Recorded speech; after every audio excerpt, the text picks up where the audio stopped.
Bonjour à tous. Peut-être que des fois il vous arrive de vous sentir perdu et de vous demander qu'est-ce que je dois faire pour être enfin heureux? Qu'est-ce que je vais devoir faire pour être enfin heureux? Ce qui m'a aidé sur mon chemin, en lâchant prise sur mes attentes par rapport à la vie, c'est d'arrêter de me demander ce que je devais faire et de commencer à me demander qu'est-ce que je dois être. Donc cela revient à se poser la question, mais qu'est-ce que je suis en fait? Qui je suis? Dans ma philosophie de vie et ma conception de pensée, je pense que je suis un être spirituel qui est venu vivre une expérience humaine, terrestre, et que donc ma vraie nature est une nature d'amour pur, de paix, de joie, de calme et de sérénité. Ce dont je me suis rendu compte sur mon chemin, c'est que la prochaine étape vers mon bonheur est toujours juste devant moi. Je me suis souvenu que quelle que soit la situation dans laquelle je peux me retrouver dans ma vie, il y a toujours deux choses que je peux toujours faire. Ces deux choses sont créer le maximum de bonheur pour moi et pour les autres, et générer le moins de souffrance possible en moi et autour de moi. Plus concrètement, qu'est-ce que je peux faire là maintenant si je suis en train de me demander qu'est-ce que je peux faire pour être plus heureux dans ma vie?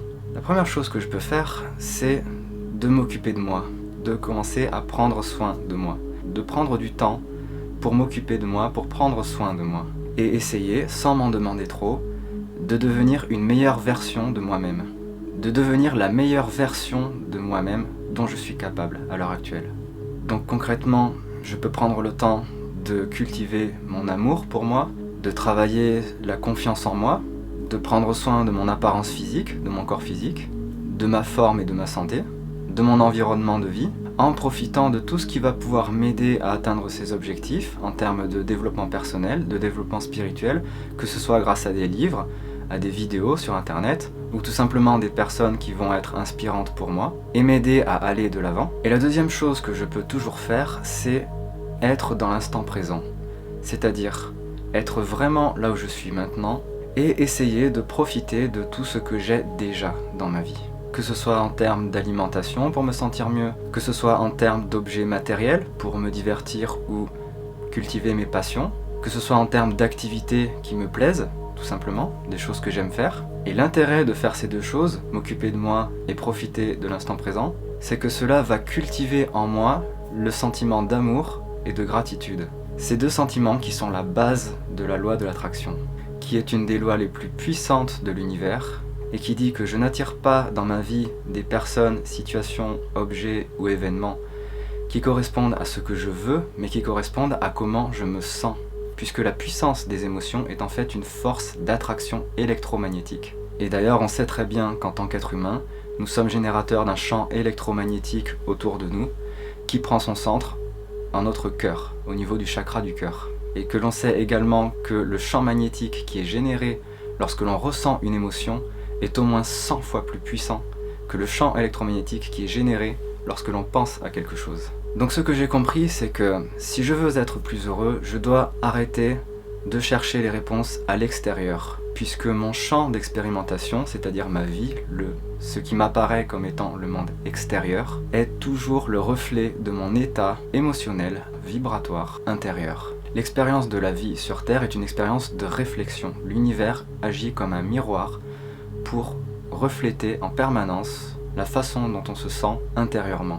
Ce que j'ai compris également pour me rassurer, c'est que je n'ai pas à savoir qu'est-ce que je dois faire pour réaliser mes rêves et devenir pleinement heureux. Je n'ai pas à connaître le comment cela va se passer, puisque ça, c'est justement le rôle de l'univers. C'est le rôle de l'univers de m'envoyer ces réponses sous forme d'expériences qui vont m'arriver en termes de situations, de personnes, et que je sais que l'univers est toujours à même de m'apporter ce qu'il y a de mieux pour moi maintenant. Qu'il existe une intelligence supérieure, invisible, que l'on choisit de nommer comme on le souhaite, et qui sait exactement à tout instant de ma vie ce qui est le mieux pour moi. C'est l'intelligence du processus de création, c'est l'intelligence du processus de manifestation. Et donc j'ai compris que plus je cultive en moi un sentiment de bien-être et de gratitude, plus je vais tourner la loi de l'attraction à mon avantage et utiliser le pouvoir de mon intention pour demander à cette intelligence supérieure de m'apporter dans ma vie, sous forme de personnes, situations et expériences, ce qu'il y a de mieux pour moi pour m'aider à être heureux et à réaliser mes rêves.